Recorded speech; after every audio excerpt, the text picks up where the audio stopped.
Good evening and thank you for joining us. My name is Chrissy and I would like to welcome you to the Doylestown Bookshop's virtual event series.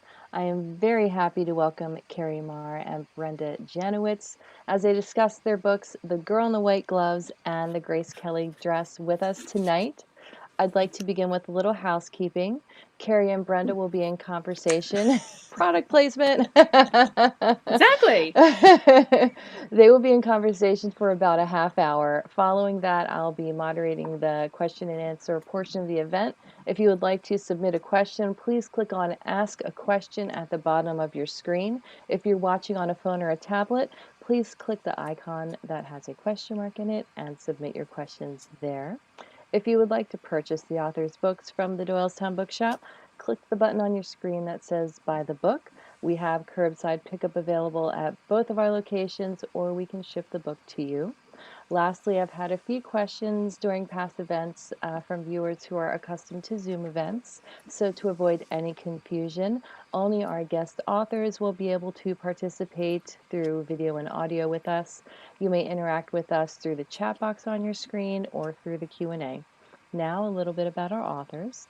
Kerri Maher is the author of The Kennedy Debutante, and this is not a writing manual, Notes for the Young Writer in the Real World, under the name Kerri Majors. She holds an MFA from Columbia University and founded Yarn, an award-winning literary journal of short-form YA writing.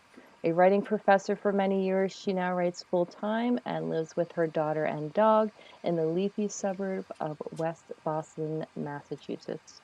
Brenda Janowitz is the author of 6 novels, including The Grace Kelly Dress.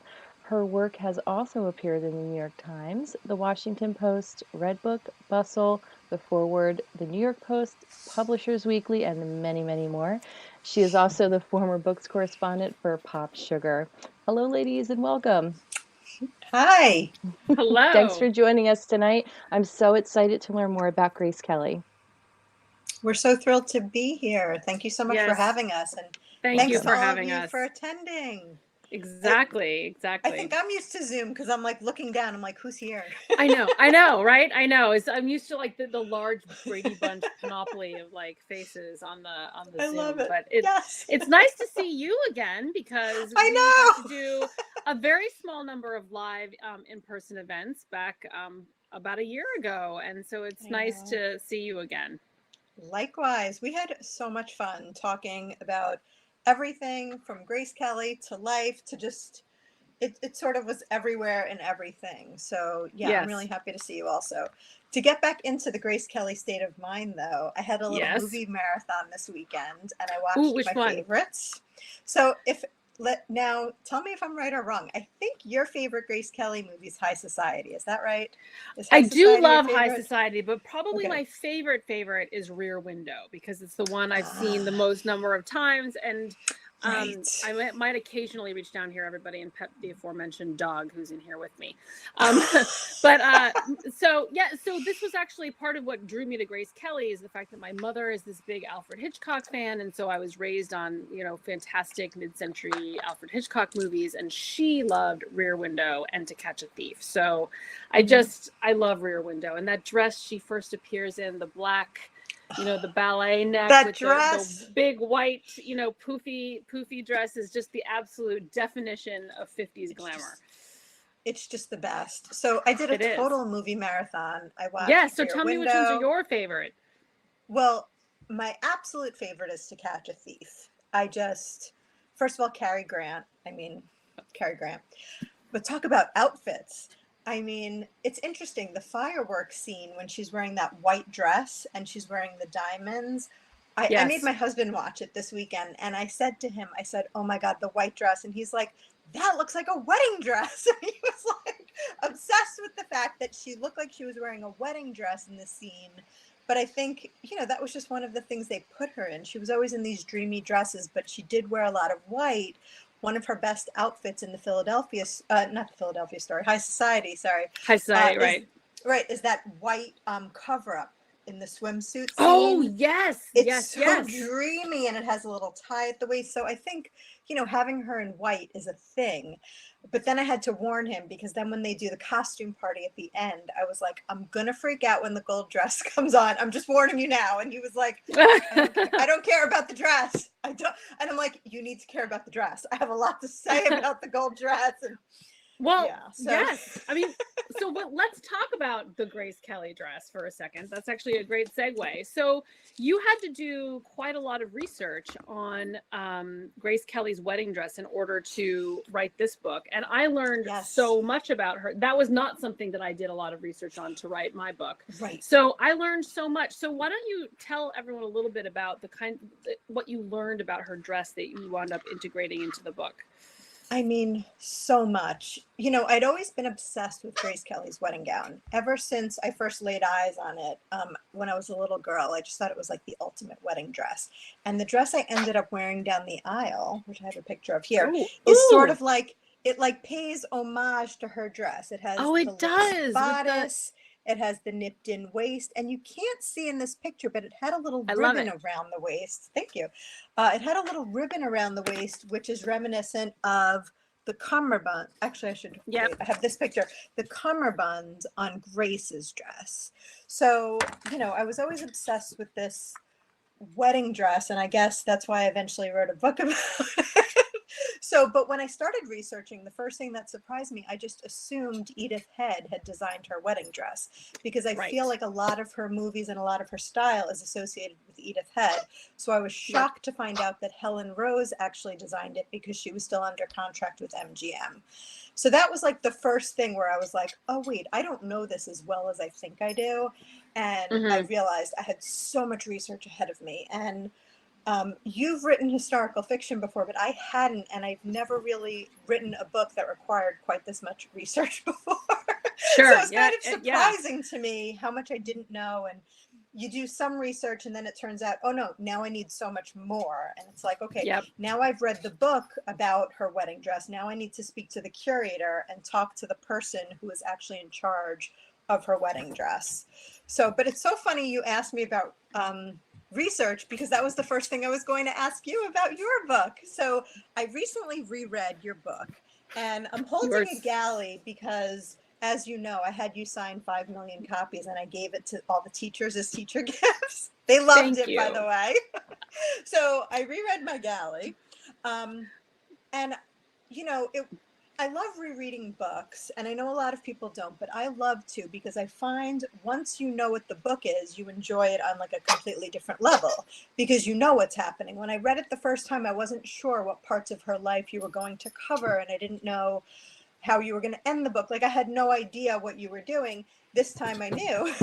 So it was enjoyable, because I could really enjoy the beautiful language, and I could enjoy more of the subtleties that, you know, I think sometimes when you're reading a book, you're reading for plot. Sure. But I knew where you were going. I knew which beats you were going to hit in her life. So I could really just enjoy how you embodied her voice and how you created the characters around her. Yeah, so I think I liked it even more the second time around. But what struck me was how well researched this book was, but not in a way that feels like it was heavily researched. It's not like, I read a book last year where the author had so clearly done research and she wanted you to know it that the book became so boring. It was like pages upon pages. And your book's not like this. They're just these little delicious details. Well, thank you. And I feel the same way about your book. And I want to ask some questions. I think that's something that's interesting about both of our books is, even though they are very different books, despite the fact that Grace Kelly is in both the, you know, in both the titles and everything. You know, I think that that's something that we as historical fiction writers get asked a lot, is like, how much of this is real, which always gets back to the question of like, how much research did you do and all that. And it's really hard to decide sometimes how much of the research you're going to put in, how much of that is going to be interesting to the reader. And I think that there are readers who enjoy a lot of historical detail, a lot of factual information. And then there are readers who enjoy a bit less. And I guess I'm a reader, I think, who enjoys a little bit less. So I think as a writer, if I find that I'm writing something and I don't feel like it's exciting, or I'm getting bogged down in the details, I'm like, Yeah. okay, Kerri, like, would you want to be reading this scene? Like, you know, that is Right. a good litmus test for how much is too much, I think, in my case. Did you find It's the same so thing? tricky. Yes, I found myself just, it's like you want to prove to the reader, like, no, I did my homework. Like, I Yes. really know what I'm Yes. talking about. And so you're Yes. putting Yes. so Yes. much in, and then you have to pull back because the reader is reading for so many different reasons. And sure, it might be research. Like, I could see someone picking up your novel to sort of learn more about Grace Kelly, but they're also reading for plot, for character, and Right. just to enjoy themselves, right? So Right. you do Right. have to sort of pull back. Like at a certain point, I felt like my book was becoming like a dressmaking manual because one of the things I wanted to do was really have the process in there. And the Right. question just kept being, is this interesting? Is this fun? Does it serve the plot? And you could really go too far on this stuff. And so it's that, fine balance that you sort of have Yes. to figure out, Yeah. but Well, it's and hard.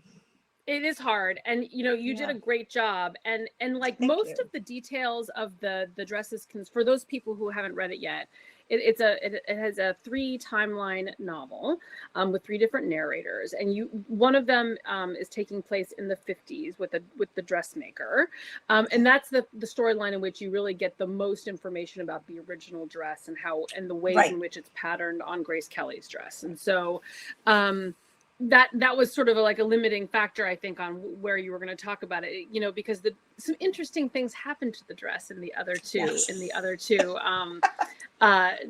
characters' narrations, which are really, I don't want to like drop any spoilers, but the dress and the characters' ideas about the dress, and so therefore ours, really evolve over the course of the book, which is really fun to see. How did you decide to write it this way? With the 3 narrators. Yeah, it's funny you asked that. When I originally started thinking of this idea, I knew I was going to do a modern bride, and most of my books are contemporary. So I started there with our modern bride. And then I thought, in a fun little twist, we should see how the dress is being made. So that's how I came up with the 1958 timeline. So as some of the people watching may not know, after you've written your first novel or so, you can sell a novel on just a synopsis, like a proposal. So that's what I did with the Grace Kelly dress. It was just like an idea. I like to joke that I just wrote wedding dress on a cocktail napkin and got a book deal. But, I had an outline for this idea, and yes, and I wrote about 50 pages with the modern bride in 1958, the dress being made. So we pitched it, and HarperCollins, my editor, Melanie, was like, I love it. The only thing is we need more brides. And the original inspiration that I was following was a Today Show article about a wedding dress that had been passed down through 11 generations. So I was like, you want more brides? No problem. I'll give you more brides. So I then sort of created a brief outline of 8 brides. And for those of you who are good at math, you can figure out if you go back 8 generations, you end up in the 1800s. And I remember at one point thinking, like, how am I going to research how you made a dress in the 1800s? And I said to myself, okay, no problem. Plenty of historical fiction authors, they'll teach you how to do this research. So I went back the next day, we chatted, and I said, okay, 8 brides. I go through my whole thing. I was so proud of myself. 8. They each had like a different 8. It was a lot. And Melanie was like, oh, that's too many brides. And I was like, okay, throw out a number. How many do you want? She's like, oh, I just want the generation in the middle, like the modern bride 1958, what happened to Rocky's mom. And I was like, well, that's easy. That I can do. Yes. And that's sort of how the book became the 3 timelines. And there was a lot of discussion when you do a book like this. It's like, is it evenly spaced? Is it all 3 women? And I really just sort of like fell in love with the women, and it became 3 timelines, all with sort of like equal weight. And I think that's how I was able to sort of get the themes across. And ultimately, I want to say like it worked. Maybe it worked. The readers will tell me if it worked. It totally worked. Can you say anything about your next book, whether or not it has multiple timelines? Is this something that you enjoyed enough to do again? So I found it very difficult to write in multiple timelines and then weave them together and have everything sort of be a cohesive whole. And so I said, Right. I'm never doing this again. And now I'm doing it again. But this time I believe you said something similar about research too. I seem to remember. I did. And yet And all now this I've done fun so much research. more research. I've done so much Right. more research for this book. But so this one will only have 2 timelines. My next book is called The Liz Taylor Ring. It's another heirloom item. Instead of 3 generations, it's 3 siblings. And instead of all wearing it in due time, they're all fighting over it. So it's like a little sibling drama. Yeah. So we see that, and then we see the parents' love story play out, because they're sort of like, the ring is like a symbol of their parents and their love. And so we'll find out, you know, what's the deal with this love story? Was it, you know, was it as perfect as they thought? And since it's Elizabeth Taylor, talk about research. There's just like so much there. So the parents' love story is inspired by the famous or infamous, depends how you look at it, Liz Taylor, Richard Burton love affair. So tumultuous is a word that comes to mind. Tumultuous is definitely a word that comes to mind. You know, something that you and I were texting about the other day, this is reminding me, is that like one of the things that Liz Taylor was, of course, one of Grace Kelly's contemporaries. And so one of the things that I did as part of my research, you know, you have a good job when part of your research is watching movies, right? Was I sort of wanted to understand like the difference between a Grace Kelly movie and a Liz Taylor movie and an Audrey Hepburn movie or you know, even a Marilyn Monroe movie. But like, you know, obviously Marilyn Monroe played very different kinds of roles than any of the 3 of them. But Liz Taylor and Grace Kelly and Audrey Hepburn all played kind of socialite, princessy kind of characters in the course of their career. And something that I actually like to remind people, and most people don't even know, is that Audrey Hepburn and Grace Kelly were born in the same year, 1929. So they were really the same age. So I wonder what you think, especially now that you've probably watched many more Elizabeth Taylor movies than I have. What do you feel like is the sort of the hallmark, since we're going to keep it focused on Grace Kelly tonight, like what are the kind of hallmarks for you of the Grace Kelly movie? You know, it's so funny you say that, because I think when we were texting, I mentioned, and I think it's in your book. Correct me if I'm wrong, but yeah. So when they were doing Cat on a Hot Tin Roof, they wanted Grace Kelly for Maggie the cat. They did. It is. That's in your book, She right? was actually, was slated, according to my research, she was slated to play it. But it was still in its Broadway run when she got married. And so they basically let her, it wasn't going to be an MGM movie anyway, I think. So it was like, MGM was like, whatever, you don't have to do it. Well, if you read the book, and this is not a huge spoiler, but like Grace Kelly was very often kind of in a pitched battle with MGM about her contract, because she felt like the movies she was under contract to do something like 7 movies with them over like a 5-year period. And she never completed that contract.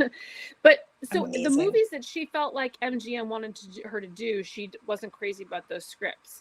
All the movies she did with Alfred Hitchcock, where she was loaned by MGM to do those movies, and they did not help her fulfill her contract. And so at some point, MGM was like, Grace, you've got to do some of our movies. Like you're one of our girls.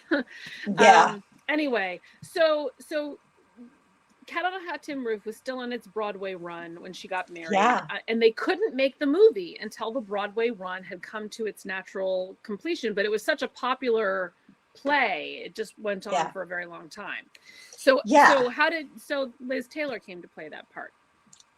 And that was one of the movies I've recently watched, and I can't imagine anyone else in that role. So for me, a Liz Taylor role is like sexier, but I think Grace Kelly has a sexiness, but in a different way. Hitchcock used to say she was, you know, snow on a mountain, but that mountain is actually a volcano. And I love that. So she's not really the ice queen that people think of her as. Like, I think the Grace Kelly movie is more of an ice queen, like a high society, like sort of what Tracy Lord is grappling with in high society. Like, I'm not perfect. I'm a person. I just want to be loved. I don't want to be worshipped. So I think the Grace Kelly movie is somewhere in there, whereas the Liz Taylor movie is much sexier. And, you know, you mentioned the studios, and before Liz Taylor could do Cleopatra, they made her do Butterfield 8, which she didn't want to do. And that's Oh, like so interesting. sexy. Yeah, it's like so sexy that she's playing like maybe she's a prostitute. Like often when you see the description of that movie, they say she's a call girl, but the movie begins with she sleeps with a married man and he leaves her money and she's so angry. She really dramatically like Oh, wearing a nightie, and then right. the wife's fur coat writes on the mirror, no sale. So it's like, so she's not a call girl. Like I still haven't figured it out, quite frankly, but that's Yes. to me like a Liz Taylor movie. Like oh, so sexy. Like I don't even know if she's a call girl or not. Yeah. Yeah. Yeah. So, you know, Well, Cat on a Hot Tin Roof, she like leads, it's all about sex, right? So, but she's like yeah. leading with her sexiness and she's wearing the white slip. And so that's Yeah. different. Like Audrey Hepburn wears a white slip in Dial M for Murder, but she's not overly sexy. Wait, It's no, that's more Grace covered Kelly up. and Dial M. Oh, Dial I'm M sorry, for Grace. Murder. You mean, Right. yes. Yes, Yes. I'm sorry. So what I was It's trying okay. to compare the white slips, but I got Right. like so excited about the white slips. So That's a Grace great wears comparison. it differently. Yeah, I'm she does. obsessed Well, with the and there's white that slips. moment in well, and also there's that moment when the nightie like pops out of her Mark Cross, her demure little Mark Cross bag in I love that. in Rear Window. right? And it's like, It's the I'm best. here to spend the night, darling. And like we all know what that means, but it's sort of a, and Jimmy Stewart is almost kind of like horrified, and you're over there being like, everyone is like, come on, Jim, like this is Grace Kelly. Exactly. But so that's the difference to me. Grace Kelly movie they wear the white slip differently. The staying the night is different, right? So, but Grace Kelly, I still think is really sexy, but in a totally different way. You know, it's funny because I've been asking people recently, like my mom's friends in particular, you know, now that I'm researching, I've researched Grace Kelly. I'm starting to do my research on Audrey Hepburn. Everyone had affairs, it turns out. Like all these people on the movie sets were busy having affairs. And I said, how come when you think of Audrey or Grace, you think of like a princess type, but when you think of Liz Taylor, you're like, oh, that was horrible. What? My mom's friend said she was a slut. And I was like, was she though? She married everyone she had sex with mostly. I mean, so there's this image of her and this question, you know, she stole all these husbands, but in the meantime, Grace and Audrey had affairs also, but no one talks about it, or we talk about it differently. Someone recently said to me in an event, did you know Grace was so sad? And I thought about that. Would you call her sad or her life sad? No, that's not the word I would describe. There were moments of sadness, I would not. sure, but right? Yes, and I think that this tension that you're talking about between the roles that they had to play on screen and in their lives, and like the reality of their life, is really, I mean, you do explore that in this book, even though Grace Kelly is not herself a character, but you play with that tension with the characters in your books who are like regular people like us. But that, I mean, that was one of the major themes of my book also, and like, you know, like what you were talking about. My favorite example of this is, you know, when I was writing this book, I would tell people, you know, oh, I'm writing about Grace Kelly, and they would be like, oh, didn't she marry a prince? And I said, yes, you know, Prince Rainier of Monaco. And then the next question inevitably was, wasn't he a lot older than her? And I always say, no, he was only 6 years older than her. But I'll tell you the reason everyone thinks that is because all of her leading men were about 25 years older than her. So when we picture her with a man, we picture her with Cary Grant, who was, I can't remember all the exact ages, but Cary Grant, I know the ages 26 years older. My husband was obsessed with this when we watched To Catch a Thief. Here I am swooning over Cary Grant. I'm like, could you believe how gorgeous he is? He's like, he is so old and she is so young. Right. And so as we're watching, he's pulling up Wikipedia to find out their ages. He was 51, she was 26 at the time of filming. And Doug was obsessed with this and was kind of ruining the movie for me. I was like, I need to enjoy Cary Grant. I need him to watch over me. And he's like, he's so old. I'm like, he doesn't look old. He's like, he looks old. Well, he like actually at that age, in that movie, he would have been the perfect age for us, right? Like, look how happy. Yes, I don't think it's a secret that we are not 24. We're no longer 24. No, we are not. But you know what? But 24. Jimmy Stewart also. Jimmy Stewart, his hair is kind of gray in Rear Window, which I was surprised about. He was of all her co-stars, he was the spring chicken of the bunch at 21 years older than her. What about Bing Crosby? He was like 26 or 27 years older. The oldest was her first real co-star, Gary Cooper. I think he was 28 years older than her.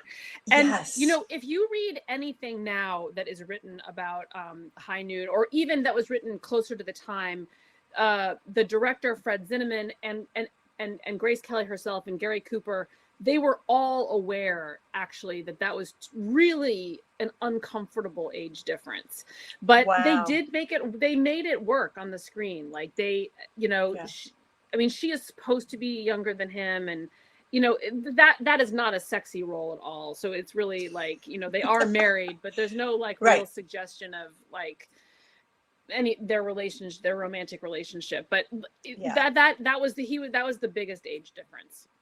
So since we're talking about age, one of the things that I found so interesting the first time I read your book, and again now, is that it's almost like two timelines, because you've got her starting her career, but you also start off with a timeline with her turning 40.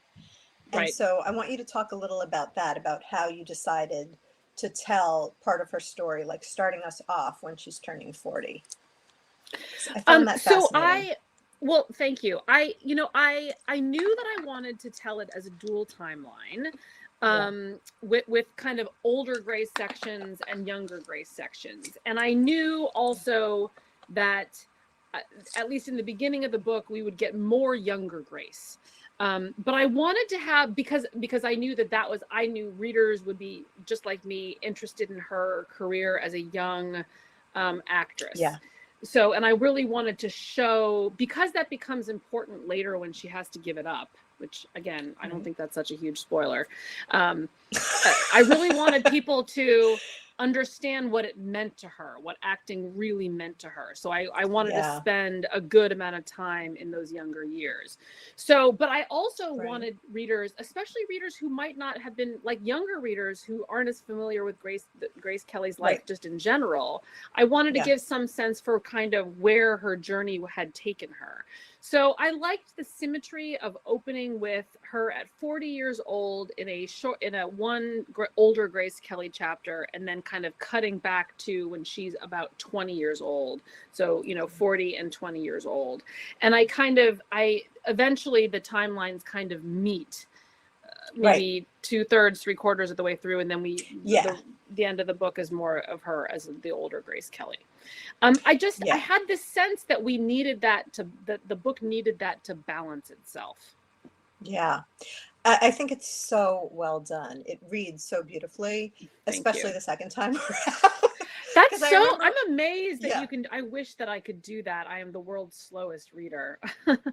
Oh, I'm like a really fast reader. And I think that's why I enjoy reading books a second time, because sometimes I just get like so excited I'm reading too fast. And I have to sort of like slow down. There were moments in your book where the dialogue was just so delicious. I said to myself, okay, I'm going to put the bookmark in now, and then I'm just going to reread it just to try to like enjoy it more. Because I love writing dialogue. Do you like writing dialogue? I love it. It's my favorite. But what you were doing, you had to speak in her voice. How did you do that so well? It really felt. And, to prepare for this, because I'm so into my other book, I watched a few movies and stuff. I just had to get myself back into my Grace headspace. You really nailed it. I watched one of the documentaries I watched somewhere. I have so many streaming services now. Don't ask me where I watched anything. I watched this great documentary, and it had footage of her speaking, and you really sort of nailed the way she spoke, and like her cadence of speech. You really, you got it. So, well, thank you. I watched those. I mean, I did the same thing you just described. I mean, I watched some of those, interviews that she gave. There's these very famous interviews. You can go to YouTube, anyone can watch them, that she gave really toward the very end of her life. But her way of speaking kind of, I felt, really remained very consistent throughout her life. She had a very, I want to say regal, but that almost seems overdetermined. It's so But true. it was a It's so very true. regal way of speaking. Yeah. But something that I discovered in my research is that sort of rich intonation that she had to her voice is not where she started, and that's something that's in the very beginning of my book. She had to kind of she started out in acting school with this a little bit nasal voice with a bit of a Philly accent, apparently. And those were things that she was expected to correct in acting school. And she really did. She had to spend a lot of time on that. And That's I think amazing. it's amazing. And I think that, a lot of, I know when we watch these mid-century movies, do you ever think, God, people just don't talk that way anymore. Those, their forms, Yes. their patterns of speech and everything, and their accents feel so put on to us now. Yes. But they weren't. That was the way they Right. were trained to speak. Yeah. But I feel like Grace Kelly's isn't overly trained sounding. She still sounds pretty natural compared to some of the other actors and actresses in her time. So yeah, I guess I feel like her voice is just very specific. And one of the Yes. things I watched over the weekend was a made-for-TV movie starring Cheryl Ladd, which I had to rent for $3.99. Such is my dedication to all of you. Yes. What is it? But it's just called Grace Kelly. So I'll take a picture of it on my phone. I'll text you it later. It's kind of hilarious. Oh, and this is the best part. Christina Applegate plays young Grace, but she has no dialogue. But she looks great. I have not even heard of this movie. Christina Applegate? Yes. So, yes. But she's immediately old. She's immediately Cheryl Ladd. Well, old, 20. She's immediately. Oh, yeah, right. So yeah. What I found so interesting about it was that Cheryl Ladd just spoke in her normal speaking voice. She did not try to do the Grace Kelly voice. And I mention it because there are a handful of Elizabeth Taylor movies, and I watched all of those, over the winter. And only one actress tried to do the Liz Taylor voice, which is also very, very, very, very specific. And I couldn't figure out why none of them tried to do the voice. I mean, that's so odd to me. That's like part of the fun of it, I would think. But I guess they want to make it their own somehow. Although Cheryl Ladd did look remarkably like Grace Kelly in a lot of the scenes. Interesting. Well, did you watch Grace DeMonica? No, go ahead. Go ahead. Sorry. I tried to watch that one. The one with Nicole Kidman. Maybe she tried to talk like her. Maybe she tried. I think she did. I think she did try to do the speech and stuff a little bit. Honestly, I couldn't get through that movie because I'm just not interested in the politics of Monaco versus France. Right. There was a lot of that. There was a lot of that. Much. It wasn't. Yeah, it was. No, so that was maybe an example of a piece of art that was overburdened by research. You know what? Yeah, maybe, because I feel like you handled a little of that tension in a really digestible, interesting way. Like you made it fascinating. And when you talked about the airs, like it just added so much because you understood sort of where everything was going. But that movie, even with Nicole Kidman, I couldn't take it. And I find all these adaptations, the actors they choose for the prince is like never quite right for me. Yeah, it's hard. I mean, yeah. I think he's a hard guy to cast. I mean, he was certainly in the public eye, but nothing for Americans, at least, nothing like Grace Kelly was. So I don't think we're as familiar with him. Right.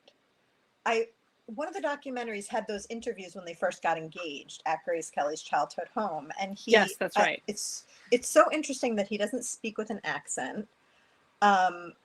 He's just like a very fascinating person. And speaking of sad, I agree. His childhood was actually very sad. Hers less so. Very. His very. Was. But yes, anyway, it really was. Track. But the point is, you know what I thought? I'm sorry, this is like, I'm going everywhere, but I'm just trying to remember like other stuff I love from your book. I feel like I never understood why she found him so handsome, but you did a really good job charting. Like he was her type. Like when you think of Oleg Cassini, you'd mention like the mustache. Yes. And she was sort of into Clark Gable for a minute. Like she had a type, I think. Grace Kelly had a type. I think that is definitely, it's funny that you noticed that because that is something I kind of tried to work in. I think also Rainier had a particular mid-century kind of look. I mean, when you see the pictures of him in his like, sort of like sporty suit with his sunglasses, and he's very Prince of Mediterranean.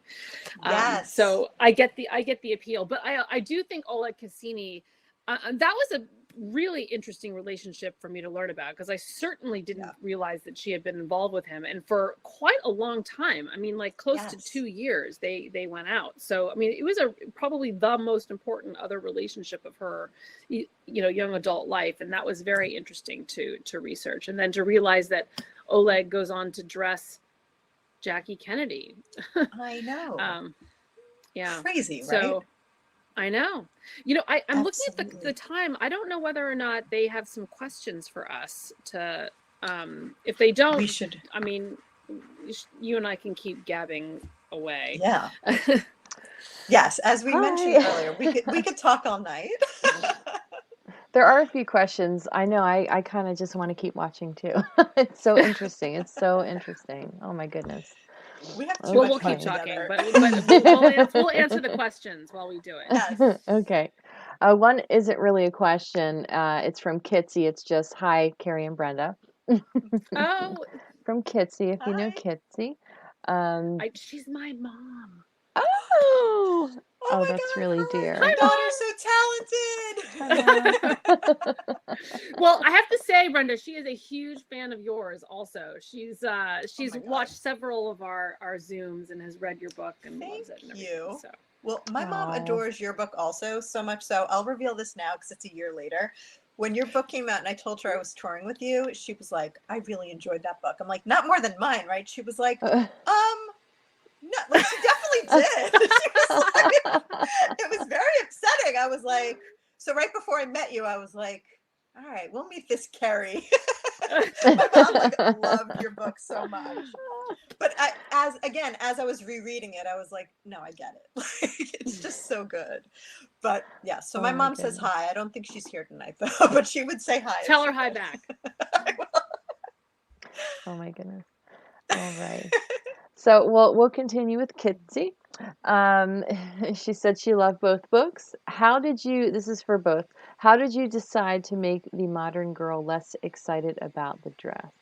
Oh no, this is definitely for Brenda. That's me. Yeah. So Brenda. so when I first decided to tackle this idea, well, I should back up and say, when you write a book, which you probably know because your daughter's an author, you sort of have to be completely obsessed with the subject matter, because you're with it writing a year or two, and then you're publicizing it a year or two more. So you really have to write something you're obsessed with, that you love. So when I came to the idea of writing about a wedding dress, thinking of the idea of this heirloom that has been passed down, it would be like my biggest dream to have, and unfortunately my mother's wedding dress wasn't well preserved, so it wasn't an option for me. And nobody even knows what happened to either of my grandmother's wedding dresses. And I should also point out, all of these women are like incredibly thin, so I probably couldn't have fit into it anyway. So this was not an option for me. So when I started thinking about the modern bride, I thought about myself and how obsessed I would be, but I didn't think that would be interesting enough. And I was like, I kind of want to turn it on its head and give the reader something they wouldn't expect, and have a bride who just doesn't want to wear the dress at all. And then I sort of took it a step further, and I wanted her to not be like your stereotypical central casting bride. Like when I was a bride, when I was getting ready to get married, I remember to the wedding salons, I would wear white dresses, like a white eyelet sundress, so that they knew like I was the bride. Like they didn't think it was my mom or something. And I was like so obsessed with every part of shopping for the wedding dress.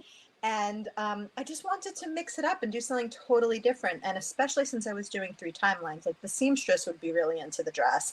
And then I ended up having the bride's mother in 1982 preparing to wear it, and she's obsessed with it.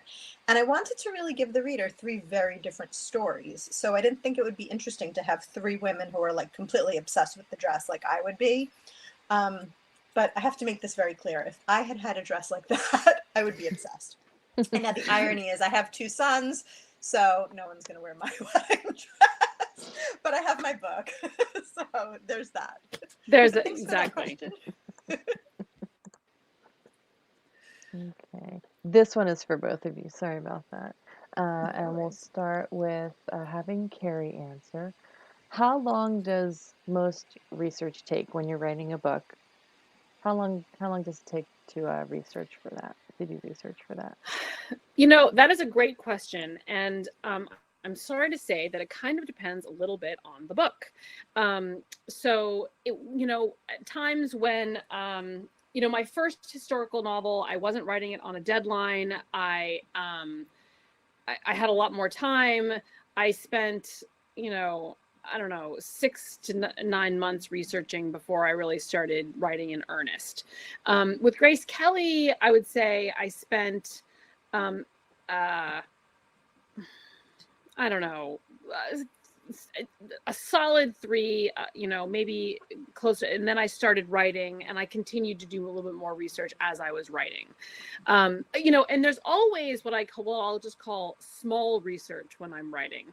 I'm looking up details. I'm rechecking my notes. Sometimes I have to quickly consult, Google. I do not know what historical writers did before Google. I mean, my God, it is like the internet is an absolute godsend, and sometimes I'll go down like a little bit of a rabbit hole on a particular day and be like, okay, so what kind of music would have been on at this party? If I want to add some texture or, and speaking of fashion, sometimes I needed to consult, like, what was she wearing to this event? Like, these are actual documented things. I needed to actually have it right. And if I couldn't figure out who had designed the dress, I could at least describe it based on a picture that I was looking at. So, and I love that. That's really fun. I mean, I love like those kind of distracting things. So, I think, when I'm writing under deadline, I do a solid few months of research and then I dive in. But that is not like a rule. That is only what has worked for these particular books where I'm writing about, because so far I've written about real women. So I'm interested, Brenda, because Brenda wrote about real things and real events, but her characters were entirely fictional. So what's your research process like? Yeah, first of all, whoever asked that, thank you, because that was so interesting for me. I thought you were going to say, I really thought you were going to say a year, because your book is so heavily researched, so well done. And I find that when I read these different biographies, it's hard to like figure out the years things happen, but you seem to have like nailed it. So for me, I'm one of those writers, I just sort of like dive in. And I sort of alluded to this before, but I felt my love for Grace Kelly's wedding gown was enough. And that would sort of sail me through. So I started writing, and then I was like, oh, wait, I need actual details. This is wrong. And once you do a little research, you realize how little you know, and you sort of have to go from there. So I don't know how long I actually researched, because I was writing while I researched. At one point, I did do a deep dive, and I had to read a few books about the making of Grace's dress. The books I read on dressmaking, though, I read sort of as I was going, but there are like a few books that are sort of like written by the person who curates her dress at the Philadelphia Museum of Art. I had to read those before I tackled certain chapters. So at one point, I just sort of like sat down on the couch with a highlighter, and I just like went crazy. And then I reached out to this person, and I was able to interview her. And then I went back and forth with a few questions I had, because as you start writing, you keep getting more questions. Like at one point, I felt like I didn't have a handle on what the back of the dress looked like, which is amazing because it's such a well-documented dress, but I really needed more detail on that. And I also couldn't figure out how she got into the dress. So I needed to sort of like reach out and be like, one more question. So I was definitely researching as I went. My next book, Liz Taylor, since it is sort of inspired by her love story, I always dive in and I start writing, but what I've learned 6 novels in, and now that I've just finished the draft of my 7th, I'm so much more comfortable with just getting rid of chapters if they don't work. So I do feel freer to sort of write and say, okay, we can always delete this later. And in fact, on Audrey, which I'm trying to write now, I haven't figured out my way in yet. And I know what the book is about and I know what the plot's going to be, but I haven't figured out those first few chapters that really draw you in. And so I'm just writing knowing, you're allowed to delete, and that's okay. And every word I write is not gospel, and we can delete full chapters at a time. And it is a really comforting. Yes. Yeah. Yes. Right? It helps you to sort of Yes. like get the words there and sort of turn the faucet on and start writing without being self-conscious. So I for love me, that. Turn the faucet on. That's a great metaphor for it. Yeah. yeah, That's, I didn't come up with that. That's a famous quote. So don't Is give me it? credit for that. Yeah. Whose quote is it? I forget. It's somewhere on my Instagram. It's a writer that I don't know because it's, Okay. But from that's a like the great quote. 1800s Well, or something. But really? yeah, there's something to that, turning the faucet on, because I've noticed once I turn the faucet on and I give myself permission to just write anything, more comes. Yeah. I also read something else on Instagram that said creativity is not like a finite thing. Like once it starts, more comes. So once you open yourself up to it, it starts like flowing. But Well, for that's a me, real. just yeah. Elizabeth What were you gonna Gilbert say? talks about that in her The Big Magic. I don't know if you read The Big Magic, but that's I like a did. real. I think I That's a have it great somewhere book. right. It's Those right of you here. out there trying to do anything creative, that's a great kind of inspirational book. I was going to show you my copy, which I can't find quickly right now because I loaned it to a friend and then she dropped it in her bathtub. So my copy is like waterlogged. And we laugh Oh, about no. it all the time. She was like, there's very few friends that you could borrow a book from, drop it in a bathtub, and then give it back to them. Like, Well, yeah. I used to work in an independent bookstore, and actually the woman who ran it was at the time a very good friend of mine. And we used to, and at this time, did Kindles exist yet? No, but like we sort of knew it was coming, right? Like that, Oh, like really? e-reading was kind of like coming down Yeah. the pike somehow. And Yeah. she was like, books are a really amazing technology. You can get them wet and you can still read them. Like there's lots of ways in which books as technology are kind of remarkable objects. So anyway, that's a whole Yes. side street, but yes, but I do love physical books. There's a too. magic in physical books, right? There's something There is. to that. That's why you always have to Definitely. have a book with you. May I suggest one of these? Yeah, yes. Oh my goodness. So I'm sorry, did I answer that last question? You did. Thank Yeah. you. We're having too Yeah. much fun. That's okay. That's what you're supposed to do. So we do have a question. When does Audrey come out? The So Audrey Hepburn. yeah, so I'm doing the Audrey Hepburn estate now. So the answer is, not anytime soon. Liz Taylor is scheduled to come out winter 2022. So I think Audrey will hopefully be winter 2023. But maybe it'll be spring. It just sort of like depends. Wow. But Liz is coming next. And it's funny you asked about Audrey because at my publisher, when I sold the 2 books, they were like, I had already written almost half of Liz. They were like, can we do Audrey first? I was like, we are in the middle of a global pandemic and half of this is written, so no. And at the time, Kerri and I, we originally had this event scheduled for, what was it, April? And it got canceled because of the pandemic. I remember as I was like negotiating my deal, I said, well, my kids aren't in school right now, but they'll go to sleepaway camp this summer and I'll have plenty of time to write. And then, but I had no idea. Like I kept thinking the pandemic would be over. Like we all did. Now. Yep. We all did. Yada. My kids did not go to sleepaway. No. But that was part of when I realized, like, you just have to write. And if it's garbage, then you'll just delete it later. But every day to just sort of like get words down and try to figure out what the book is about. Like there's value in that. And some of the crazy things I wrote over the summer with like kids screaming at me. I remember at one point I was like working on a draft. I was trying to do a socially distanced play date for a bunch of 11-year-olds. And I was sitting there with my measuring tape and the kids are making fun of me. I'm like, no one's getting sick on my watch. Like no one's being dropped off at my house and saying like, oh yeah, we didn't have masks on and we were all like kissing. No. I had the tape measure out and I remember I ordered pizzas, like everyone got their own individual pizza and I put gloves on and I'm doing a draft and I'm running inside doing a draft and then I'm running out screaming at the kids with my tape measure. And oh my God. Get the work done, right? But I feel like I got a really good chapter done that day because I couldn't overthink it. I just was sort of like writing, yelling at children. What else is there? Well, that's what it's been. That's what it's been. That's what it's been for everybody. Yeah. I mean, everyone's work habits have changed a little bit. Oh my So goodness. dramatically. I know. But Was so Audrey will be a while. Oh, that's so But I'm working exciting. on her. I'm working on it now.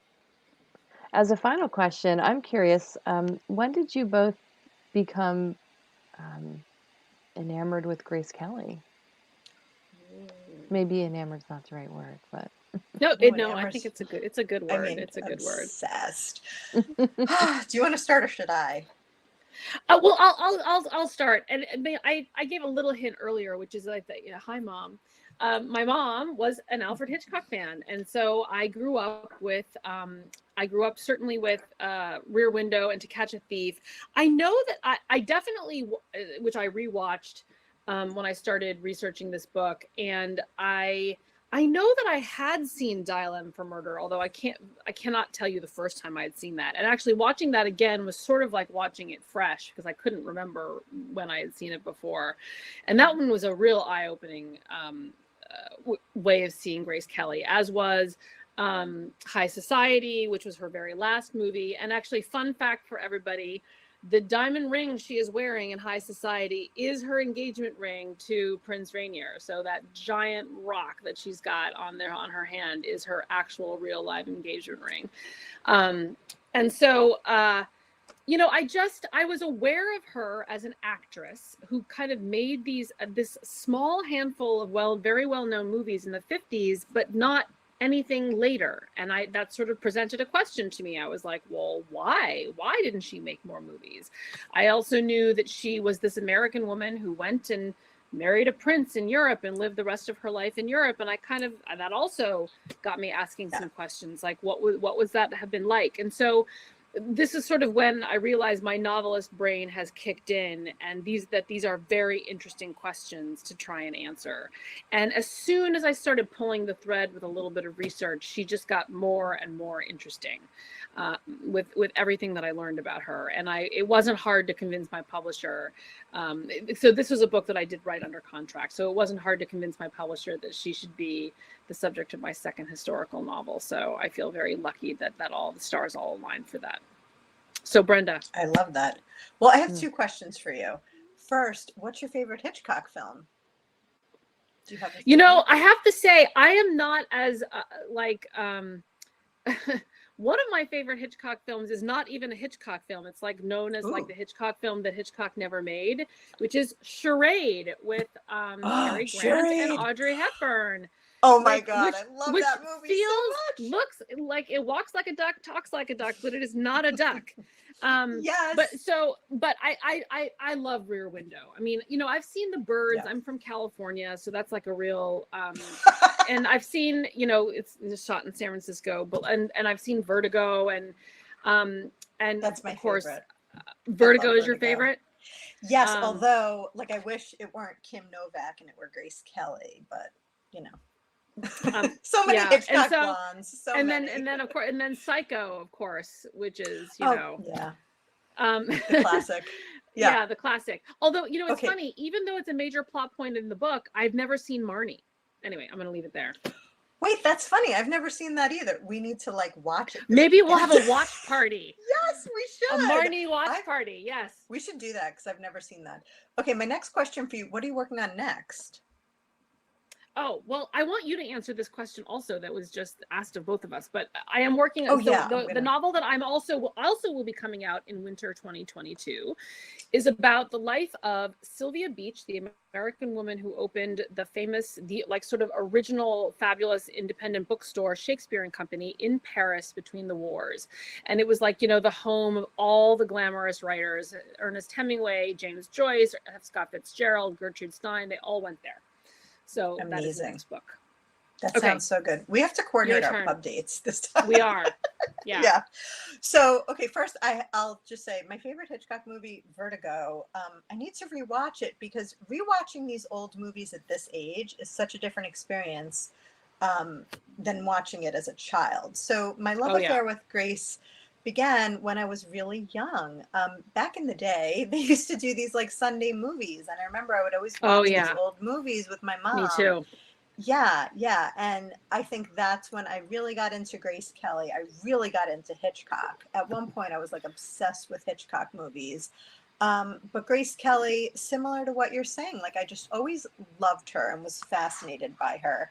And then the fact that she married a prince, it was sort of like this fairy tale story, like, you know, the sweet girl from Philly goes off to Hollywood, becomes a star, and then she becomes a princess. And like this to me was like the living end. I just couldn't imagine anything more fabulous. And I think since then I've always been obsessed with her. But you know, I've mentioned the other sort of starlets I'll be writing books inspired by. I just love old movies. I've always been obsessed with old movies. And it's funny, you know, I was wondering how I would react to them sort of as now this like married woman. And like, you know, just my life has changed so much. And the way we consume movies and with all these streaming services, the way we just like watch TV and movies is so different. And the movies move slower. So I didn't know if I would be as in love. And I was almost nervous when I watched To Catch a Thief with Doug. I was like, will the magic be there? But it was. The magic was still there.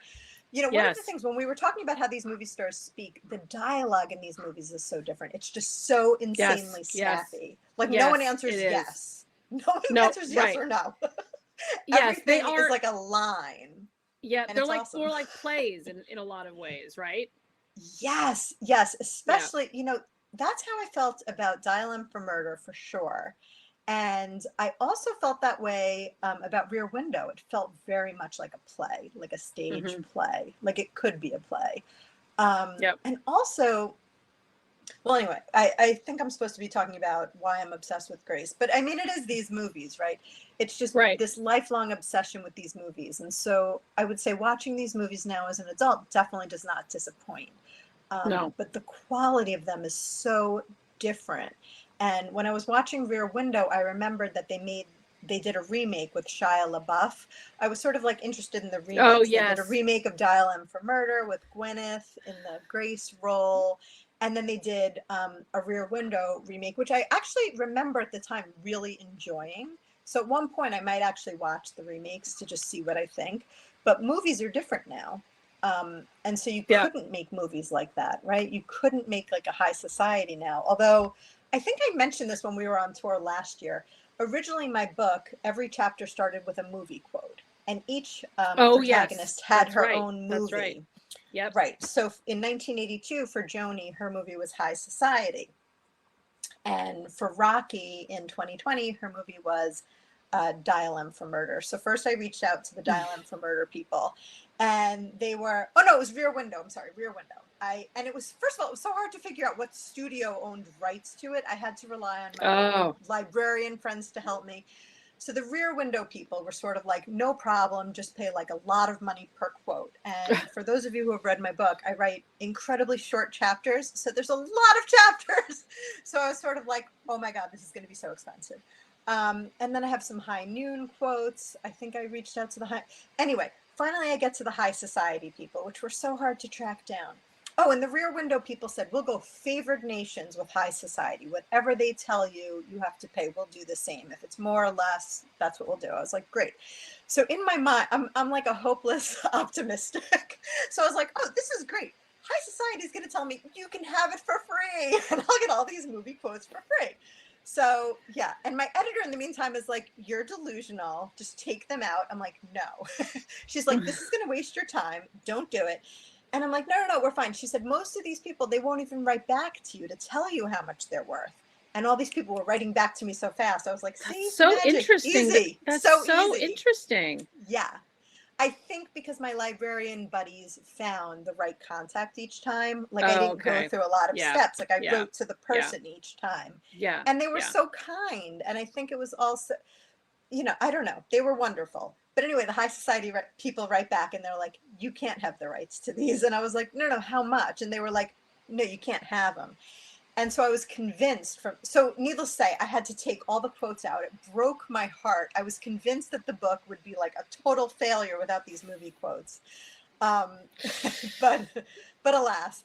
So anyway, I was convinced that they were going to do a remake of High Society because it just the language they used, you know, I'm a lawyer, I don't practice anymore, but I still can recognize lawyer speak when I see it. And the way they worded the email, it was just so clear to me that like something was happening with High Society with the rights. And now it's on HBO Max. So I think it was the distribution deal with HBO Max. Interesting. But I still think there might be a remake because a lot of those themes sort of still resonate. Like they would need to Yes. you know, update quite a lot of it. Yes. But yes.